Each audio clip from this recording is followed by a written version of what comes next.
สวัสดีค่ะวันนี้นะคะก็จะมาเจอกันในอีกลายหนึ่งนะคะอันนี้ก็จะเป็น2ดอกเหมือนเดิมนะคะปัก2ดอกนะคะคอสติส2ดอกแต่ว่าจะแตกต่างกันตรงที่ข้างในนี้นะคะอันนี้จะมาในโทนสีเขียวประมาณสีเขียวน้ำทะเลนะคะแล้วก็สีเขียวอ่อนไว้ข้างในนี้นะคะส่วนด้านนอกนี้สีเหลืองกับสีชมพูนะคะโอเคเหมือนเดิมสีขาวด้านนอกนี้ก็จะปักเหมือนเดิมเหมือนคลิปที่ผ่านมานะคะก็คือด้านยาวนี้นะคะด้านยาวนี้นับแต่สีขาวนะคะ41เข็มนะคะแล้วก็ด้านนี้นะคะจะมี21เข็มนะคะโดยนับขอบนี้ด้วยนะคะแล้วก็ถ้าปักตรงนี้จากตรงนี้ถึงช่องกลางนี้นะคะจะตกอยู่ที่เข็มที่21นะคะถ้านับ2ฝั่งนี้ก็จะมีฝั่งละ20นะคะแล้วก็ตรงกลางนี้ก็รวมเป็นอีก1เข็มนี้ก็รวมเป็น41นะคะมันก็จะแบ่งกันได้2ดอกแบบนี้นะคะโอเคสีขาวด้านนอกนี้โบจะแปะลิงก์ไว้ข้างล่างนะคะถ้ายังไงถ้าปักไม่เป็นก็ไปดูลิงก์ปักสีขาวด้านนอกนี้นะคะแล้วก็ขนาดผ้านะคะขนาดผ้าก็จะประมาณด้านยาวนี้นะคะ18เซนนะคะแล้วก็ด้านกว้างนี้ 10.5 เซนนะคะการปักนะคะจากมุมนี้นะคะมุมนี้ถึงสีขาวนี้นะคะจะเว้นประมาณ10ช่องนะคะแล้วก็ข้างล่างนี้จนถึงสีขาวก็คือช่องว่างระหว่าง2อันนี้นะคะด้านยาวนี้จะเว้นประมาณ7ช่องนะคะโอเคเดี๋ยวเรามาเริ่มปักกันเลยนะคะก็เหมือนเดิมนะคะเหมือนเดิมอันนี้นะคะโบจะสอนปักนะคะ EP 1นะคะโบจะปักเป็นสีเขียวน้ำทะเลสีเขียวเข้มด้านนอกนี้นะคะแล้วก็ปักสีเขียวอ่อนนี้นะคะส่วน EP 2ก็จะสอนปักด้านนอกกับมุมตรงนี้นะคะถ้าใครปักรอบนอกก็คือปักลายก้นหอยนี้เป็นแล้วอยากจะดูแค่ด้านในนี้นะคะก็ไปดูที่ EP 2นะคะโอเคเรามาเริ่มกันเลยนะคะนับจากสีขาวนะคะมาถึงตรงนี้นะคะก็ห่างประมาณ12ช่องนะคะแล้วจากสีขาวตรงนี้เราจะเว้น1ช่องนะคะ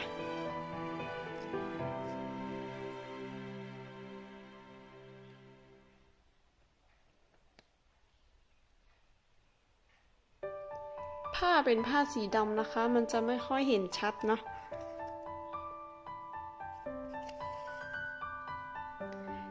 หรือว่าถ้าใครจะดูภาพเป็นภาพนิ่งนะคะก็สามารถติดตามได้ที่เพจ Movie Handmake นะคะใน Facebook นะคะ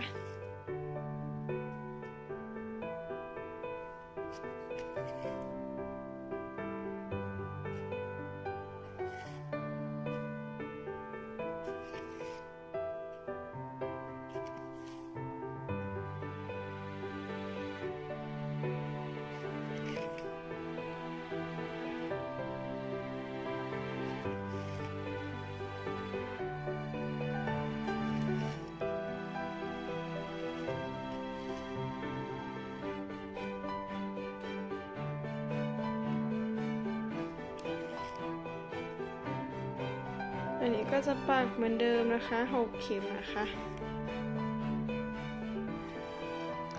6เข็มไปทางซ้ายแล้วก็ปักทะแยง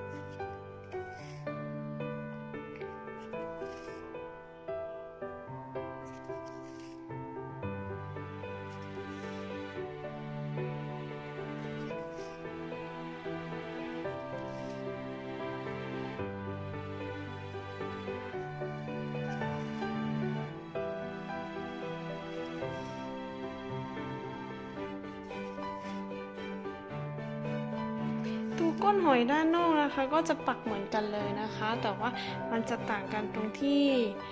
ด้านในกับตรงมุมข้างนอกนี้นะคะ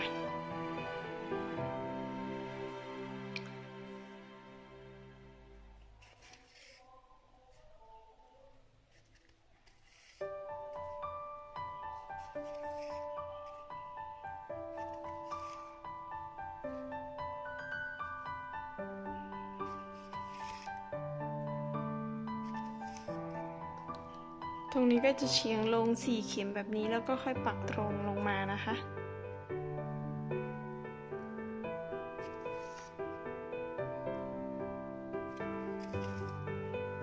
ถ้าดอกแบบนี้นะคะเราคือปกติถ้าเป็นอีกแบบหนึ่งโบจะสอนปักข้างนอกนี้แล้วก็ค่อยปักข้างในนี้นะคะแต่ว่าถ้าเป็นดอกแบบนี้นะคะก็จะปักพร้อมกันรวดเดียวไปเลยนะคะก็คือถ้าตอนนี้ก็คือสมมุติถ้าปักอย่างนี้นะคะเราก็จะปักวนไปแบบนี้นะคะตามเส้นสีเขียวเข้มนี้นะคะก็วนไปแบบนี้มันก็จะกลับมาถึงตรงจุดนี้พอดีนะคะก็คือจะวนไปเรื่อยๆนะคะจะไม่ตัดไหมหรือว่าจะไม่ได้ข้ามไหมไปไกลเลยนะคะ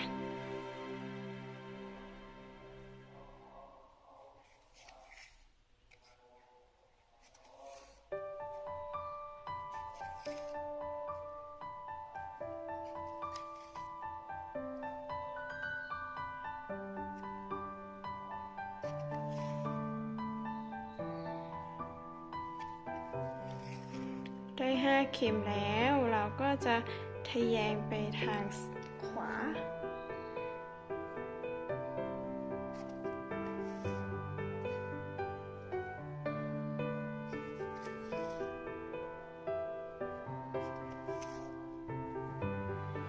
อันนี้ก็จะนับ4แถวนะคะแถวนี้จะมี4เข็ม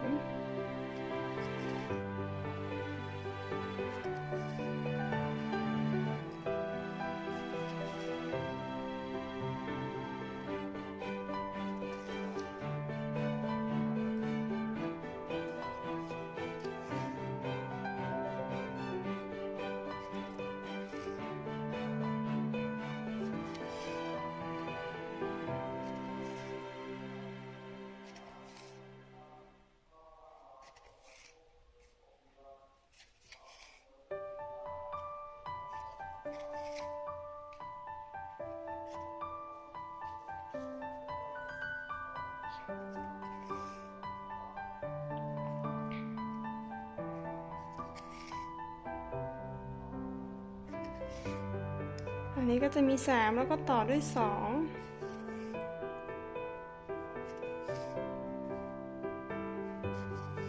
แล้วก็1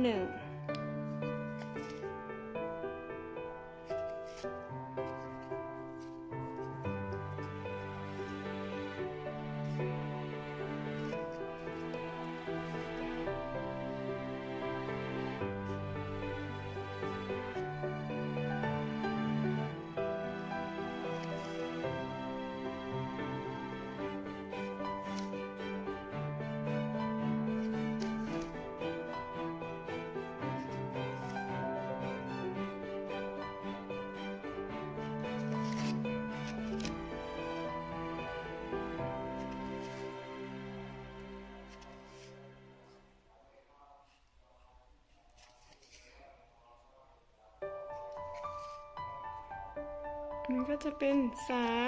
3แล้วก็ปักไป1แล้วก็แถวนี้ก็จะเป็น4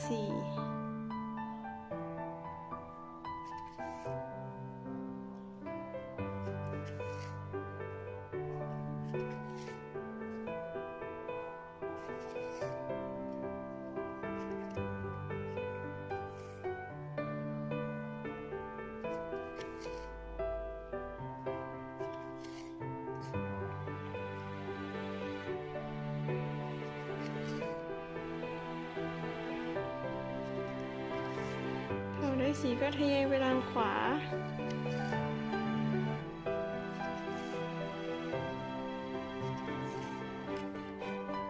แบบนี้นะคะ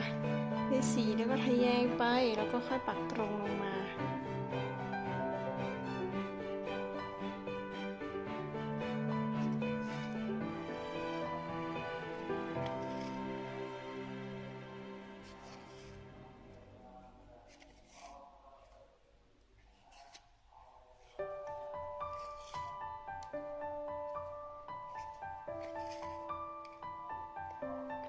เนื่องจากมันเป็นสีเขียวเข้มนะคะกับผ้าสีดำนะคะมันอาจจะมองไม่ค่อยชัดนะคะ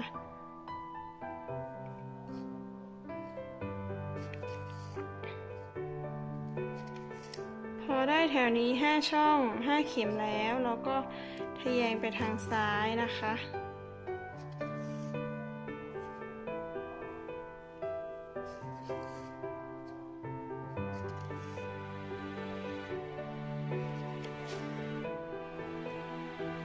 อันนี้ก็จะทะแยงมานะคะทะแยงมา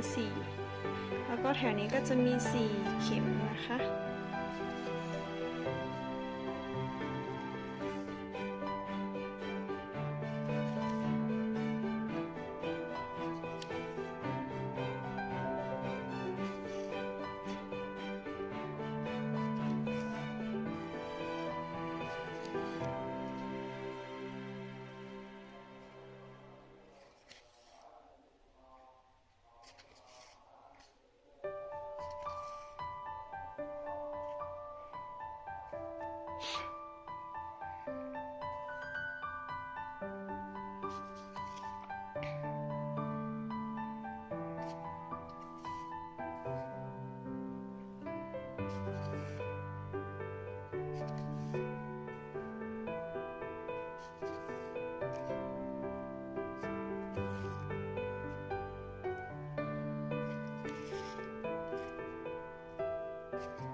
แบบนี้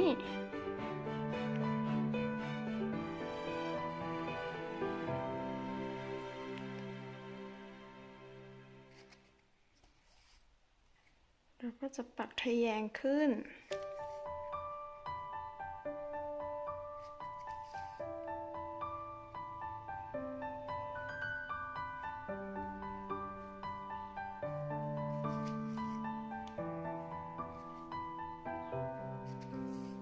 แถวนี้เราจะปักไปข้างบนเป็นแถวไปข้างบนแถวนี้ก็จะมี4เข็มนะคะ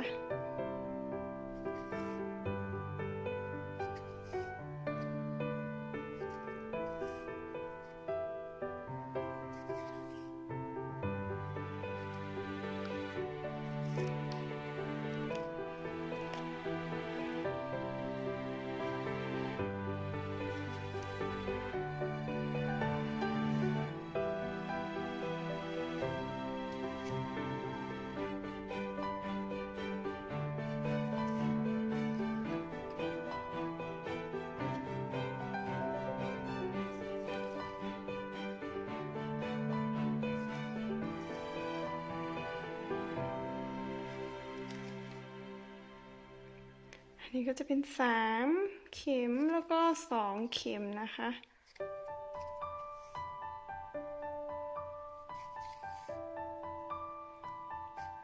แล้วก็1เข็ม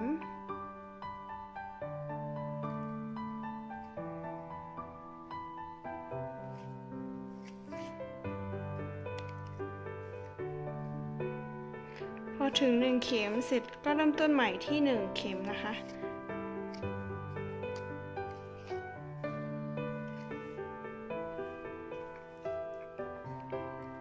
เริ่มต้นนับใหม่ที่1เข็มแล้วก็ไป2เข็มนะคะแล้วก็2เสร็จก็ไป3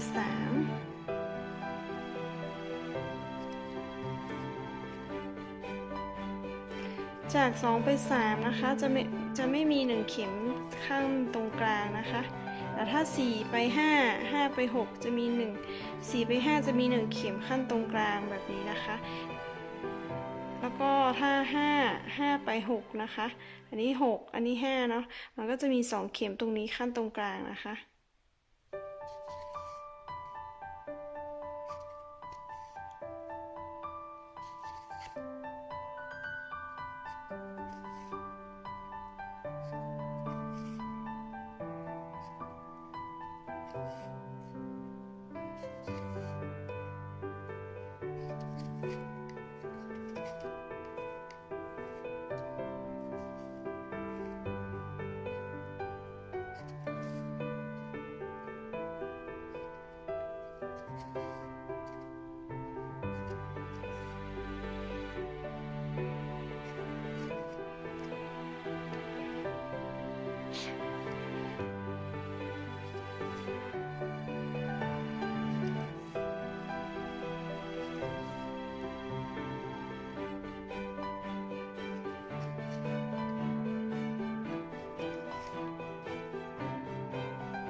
จะมาถึงที่5เข็ม1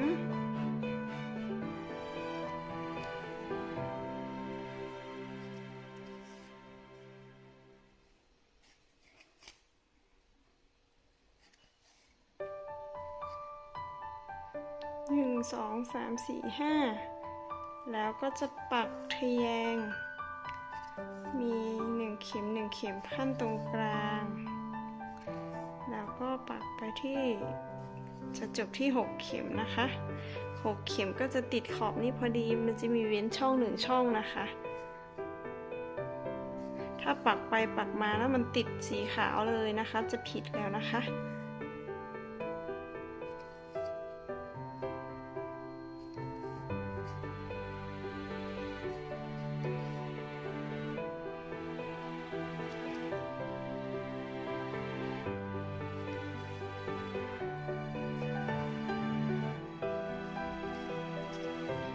มันก็จะมาจบลงที่ตรงนี้นะคะ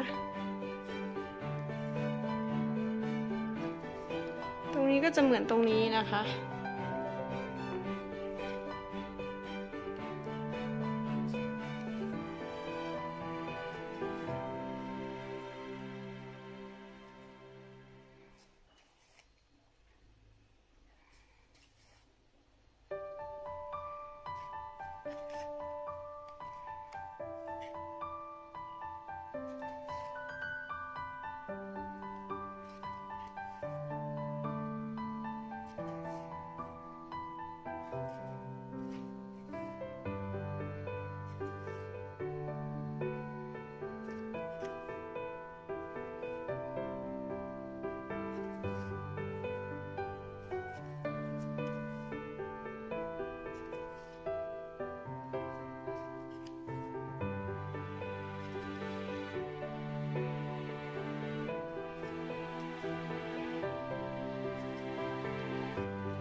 ก็จะได้หน้าตาเป็นแบบนี้นะคะโอเค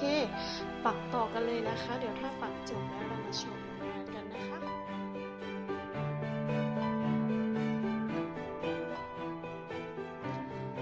ค่ะเราจะมาต่อกันที่สีชมพูนะคะตอนแรกนะคะสีชมพูข้างในนี้จะเป็นสีเขียวนะคะแต่อันนี้โบจะเปลี่ยนเป็นสีชมพูนะคะโอเคเรามาต่อกันที่สีชมพูนี้นะคะสีชมพูเราก็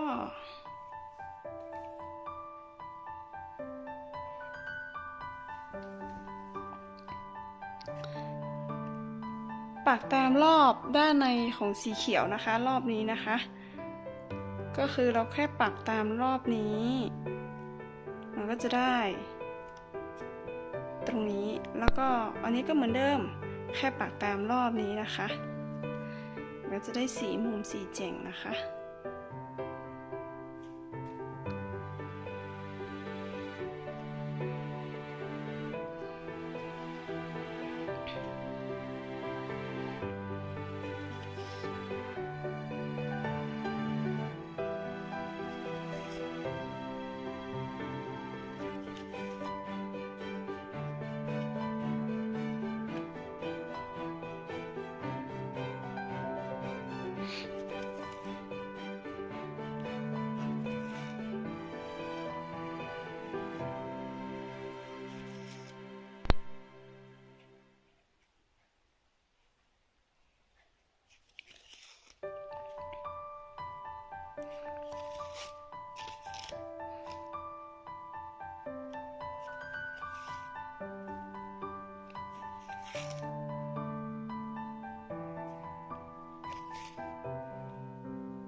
สีชมพูเราจะไม่คิดอะไรมากนะคะ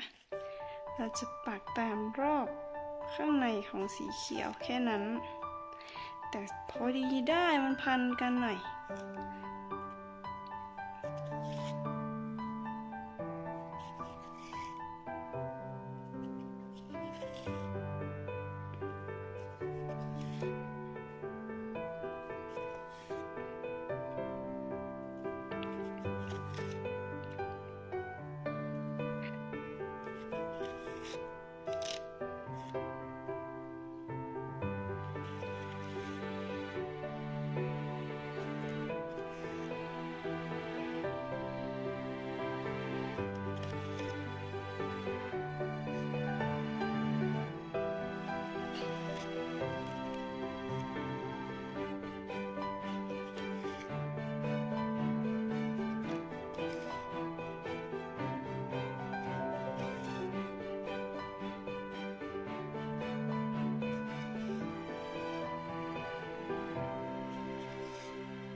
เสร็จแล้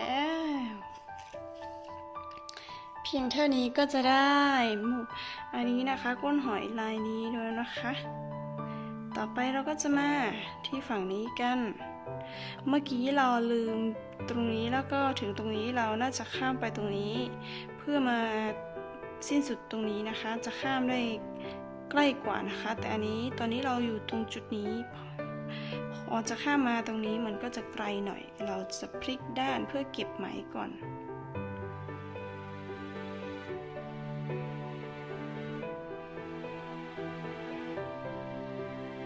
งานเราจะได้ออกมา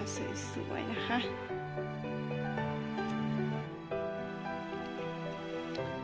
แบบนี้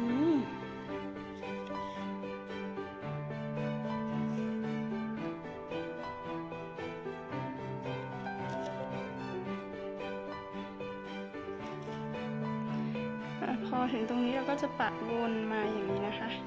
แล้วก็ค่อยข้ามมานี่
เสร็จแล้วแล้วก็มาข้ามมาตรงนี้แล้วก็จะได้แบบนี้โอเคปักต่อกันเลยนะคะเดี๋ยวเราจะมาดูกันตอนสุดท้ายนะคะค่ะก็เมื่อปักสีชมพูเสร็จแล้วมันก็จะได้แบบนี้นะคะโอเค EP นี้นะคะก็จะจบกันที่สีชมพูนี้นะคะต่อไปนะคะจะปักด้านนอกนี้กับด้านในนะคะจะเป็น EP 2นะคะก็อย่าลืมกดไลค์กดแชร์และกดติดตามกดกระดิ่งให้ด้วยนะคะเพื่อจะได้ติดตามคลิปใหม่ๆต่อไปนะคะวันนี้ก็พอแค่นี้นะคะสวัสดีค่ะ